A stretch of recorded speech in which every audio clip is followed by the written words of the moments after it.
zat pada makanan, sistem pencernaan makanan, dan gangguan kelainan pada sistem pencernaan. Ya, itu kan silakan diri nama saya Muhammad Salman. Nama saya Wafid. Namanya saya Muhammad Satria. Nama saya Fadil Sarjo. Saya Febri Masuri. Yang pertama ada kandungan zat dalam makanan. Apa itu zat dalam makanan? Makanan adalah bahan bakar utama bagi tubuh kita. Di dalamnya terdapat berbagai zat yang disebut nutrien atau zat gizi. Yang kedua, zat ini berfungsi sebagai sumber energi, membangun dan mengatur proses di dalam tubuh. Yang terakhir ada zat gizi dibagi menjadi dua kelompok besar, yaitu makronutrien dan mikronutrien. Makronutrien, sumber energi dan pembangun utama. Makronutrien adalah zat yang dibutuhkan tubuh untuk jumlah besar. Mereka adalah potensi daya energi kita. Satu contohnya ada karbohidrat. Fungsinya sumber energi utama dan paling cepat. Contoh makanan nasi, roti, kentang, jagung, pasta. Yang kedua ada protein. Fungsinya membantu dan memperbaiki jaringan tubuh, membentuk otot dan enzim. Contoh makanannya ada daging, ikan, telur, ayam, tahu, tempe. Yang terakhir ada lemak.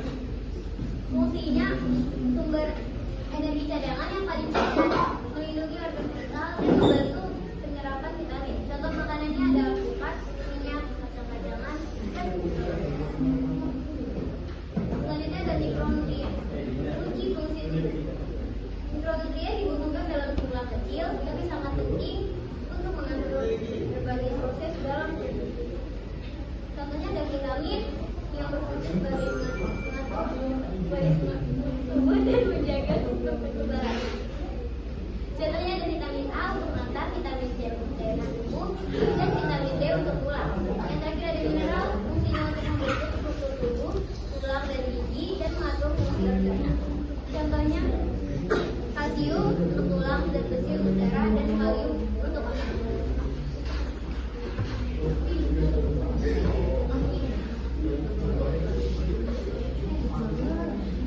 Mulut dan esofagus. Mulut dan esofagus. Mulut dan esofagus adalah bagian dari sistem pencernaan manusia yang sangat penting dalam proses pencernaan makanan.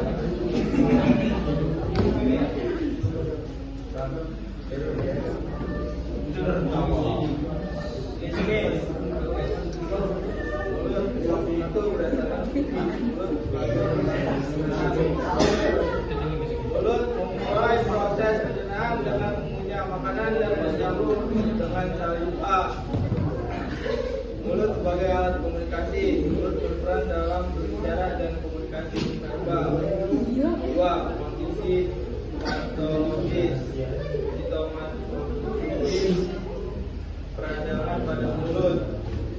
Gingivitis, peradangan pada gusi.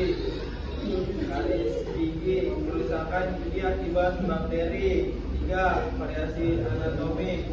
Bentuk dan ukuran mulut bervariasi antara struktur gigi, gigi tusuk, dan gigi permanen. Jenis asofagusnya satu, berdasarkan anatomi.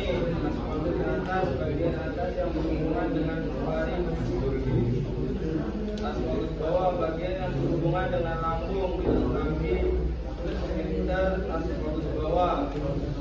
Dua, fungsi absorpsi makanan, mengalirkan makanan dari paling ke lambung melalui peristaltik. Tiga, kondisi patologis. Biar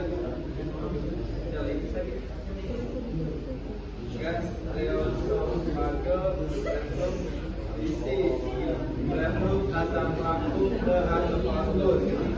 Asofagus peradangan asofagus.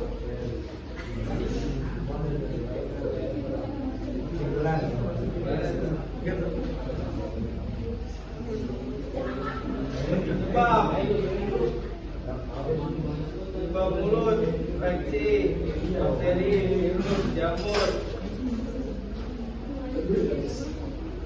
Contoh konsumsi alkohol, kebersihan mulut yang buruk, kekurangan vitamin, konsumsi gula berlebihan, cedera fisik, diabetes, penyebab asam bagus.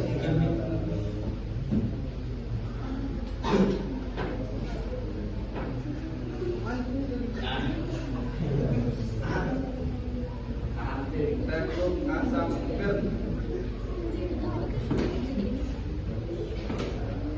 gastroesophageal reflux, isi.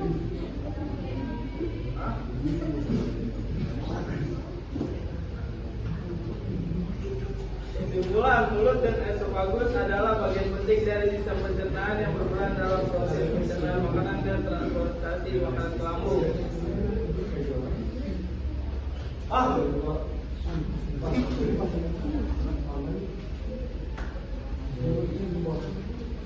Nah, yang ketiga ada lambung atau ventriculus. Lambung, ventriculus. Lambung adalah bagian dari organ pencernaan manusia yang paling elastis. Lambung berbentuk seperti kantong dan terletak di dalam rongga mulut sebelah kiri atas. Nah, gambarnya ada di atas sebelah kanan ya, yang merah. Lambung terdiri dari 4 bagian, yaitu kardia, fundus, badan lambung, dan pilorus.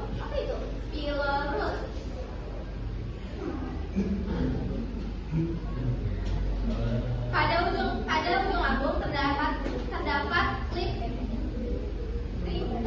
Klip pertama terletak pada ujung yang berbatasan dengan kerongkongan, disebut sphincter esophageal. Fungsinya untuk menjaga makanan agar tetap di lambung dan hanya terbuka ketika saat makan dan muntah. Klip kedua terdapat pada ujung berbatasan dengan geodum, disebut sphincter pilorus. Fundus lambung menghasilkan getah lambung. Pada dinding lambung terdapat kelenjar buntu yang menghasilkan hormon Kessler. Hormon Kessler memicu reaksi getah lambung. Kardia berdekatan dengan hati dan berhubungan dengan kerongkongan. Pilorus berhubungan langsung dengan usus 12 jari. Nah, di dalam lambung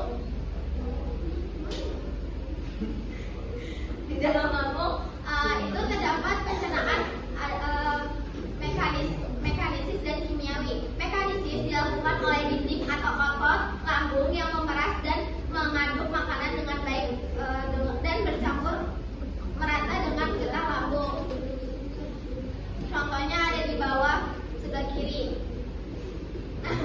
Untuk pencernaan kimiawi dilakukan oleh getah lambung yang dihasilkan oleh kelenjar getah lambung. Campuran zat-zat kimia yang sebagian besar terdiri dari air dan asam lambung atau HCI. Asam lambung berfungsi mematikan bakteri yang terdapat pada makanan, mengubah sifat protein dan mengaktifkan pepsin. Terus yang seterusnya, pepsin berfungsi untuk memecahkan molekul-molekul protein dan molekul-molekul pepsin. Yang kedua, resin berfungsi untuk mengandap protein susu atau kasein menjadi kasein. Asam klorida HCI berfungsi untuk mengasamkan makanan dan membunuh kuman yang masuk bersama dengan makanan.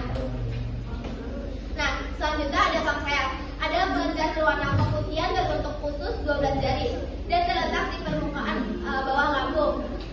Sel kelenjar dalam pankreas menghasilkan getah pankreas yang akan masuk ke melalui saluran pankreas atau getah pankreas mengandung natrium bikarbonat, amilase, lipase, lipsin, harmonsin, peptisin, nukleosid. Getah pankreas direaksikan ke bawah pengaruh hormon. Jika isi lambung yang bersifat asam masuk ke dalam duodenum, sel-sel tertentu akan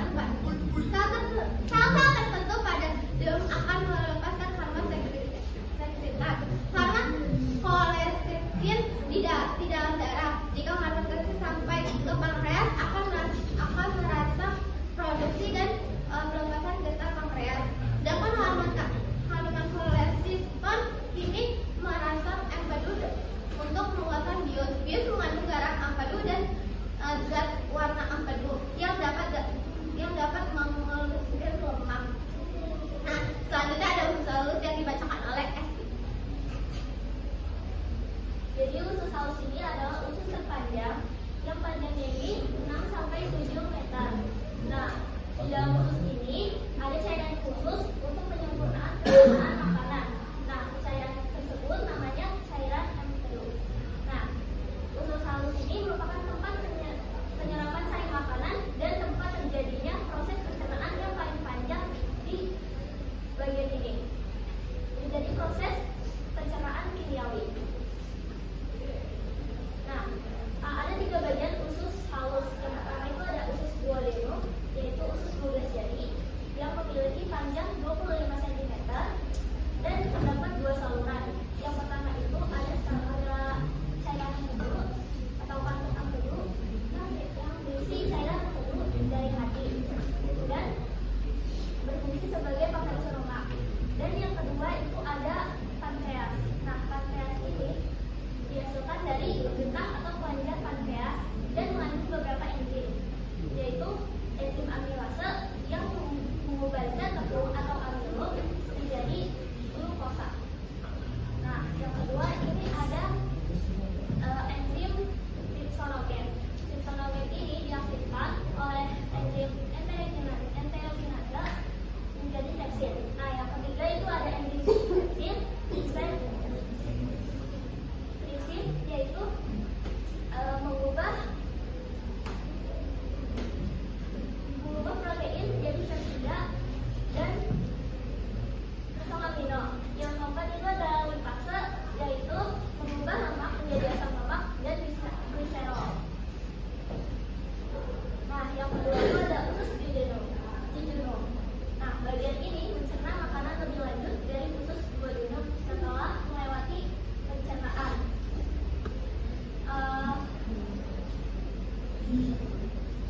Nah, asam amino dan glukosa diserap dan dikirim ke pembuluh darah, lalu diedarkan ke seluruh tubuh. Nah, asam lemak dan gliserol diserap dan dikirim ke pembuluh limfa dan diedarkan ke seluruh tubuh.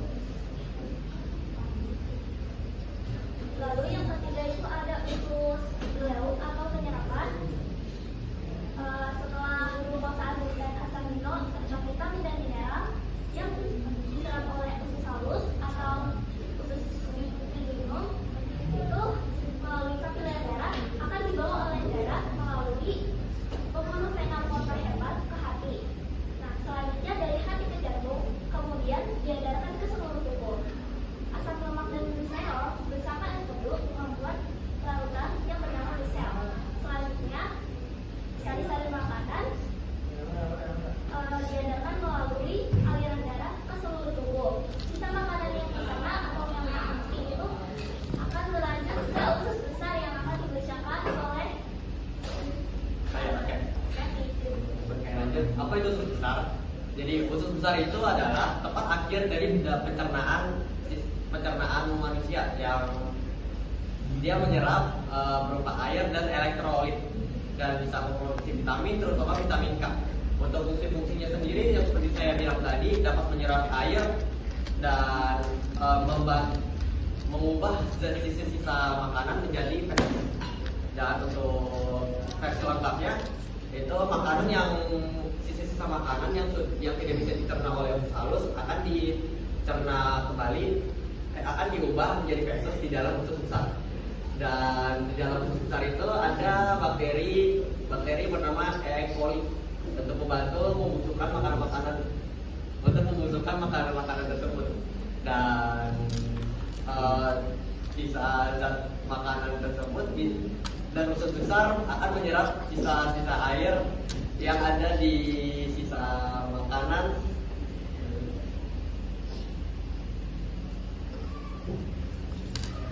Selain pembusukan sisa makanan, bakteri E. coli juga menghasilkan vitamin K. Vitamin K itu Vitamin K juga berperan penting dalam proses pembekuan darah. Sisa makanan dalam usus besar masuk banyak mengandung air. Karena itu tubuh memerlukan air. Maka sebagai besar air diserap kembali ke usus besar. Penyerapan kembali air merupakan fungsi penting dari usus besar. Usus besar terdiri dari bagian yang naik, yaitu mulai dari usus buntu atau appendix, bagian mendatar dan bagian menurun, dan berakhir pada anus.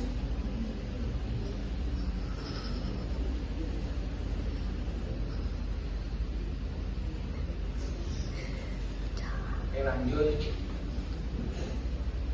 Gangguan pada sistem pencernaan. Apa itu gangguan sistem pencernaan? Gangguan sistem pencernaan terjadi karena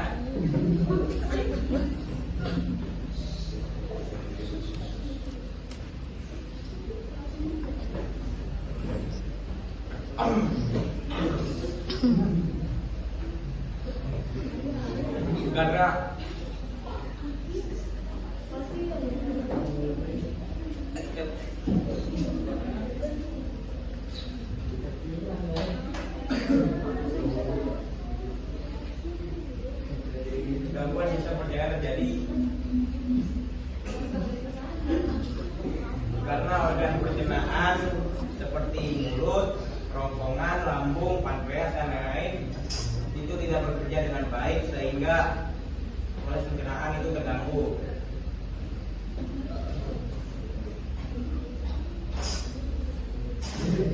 Jenis-jenis gangguan sistem pencernaan. 1. Stomatis, peradangan pada mulut akibat infeksi jamur atau bakteri kekurangan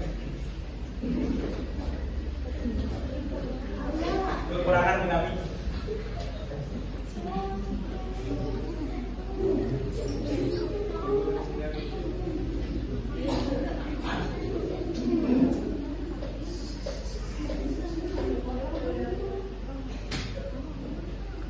Baik, saya ulangi. Stomatis,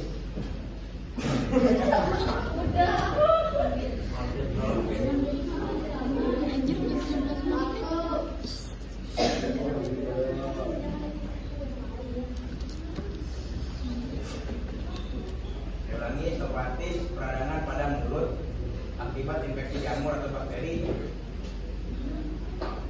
kekurangan vitamin C. Gejalanya itu sariawan, nyeri saat makan. 2. Karies gigi, kerusakan gigi karena bakteri Streptococcus. 4. Gastritis atau radang dalam lambung, penyebab infeksi bakteri Helicobacter pylori makanan, pedas atau asam.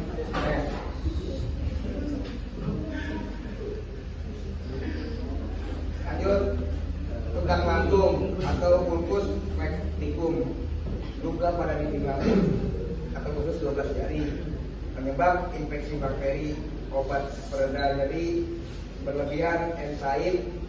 Gejalanya itu perih saat perut kosong, mual, muntah darah.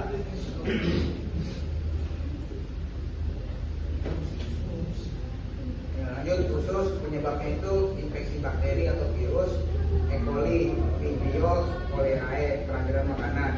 Gejala, buang air sering, dehidrasi. 8. Sembelit atau konstipasi. Penyebab kurang serat, kurang minum, jarang olahraga. Gejalanya itu sulit diabetes.